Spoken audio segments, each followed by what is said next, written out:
بسم اللہ الرحمن الرحیم۔ فرض نمازوں اور جمعہ کے لیے تیمم جائز نہیں ہے، وہ کون سی صورت ہے؟ تو جواب یہ ہے کہ اگر خوف ہو اس شخص کو جو جمعہ کی نماز کے لیے آیا کہ اگر وضو میں مشغول ہوا تو اس کی نماز جمعہ فوت ہو جائے گی، تو وہ وضو کرے، پھر اگر نماز جمعہ مل گئی تو پڑھ لے، ورنہ ظہر کی نماز 4 رکعت پڑھے۔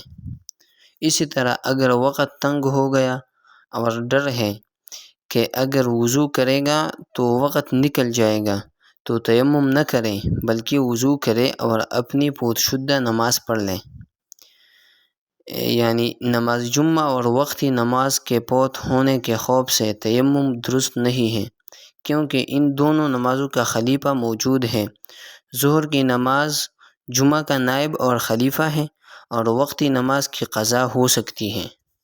اور اگلی ویڈیو میں ہم نے بیان کیا تھا کہ نماز جنازہ اور عید کے لیے تیمم اتا ہے، کیونکہ ان کی خلیفہ موجود نہیں ہے اور نائب موجود نہیں ہے۔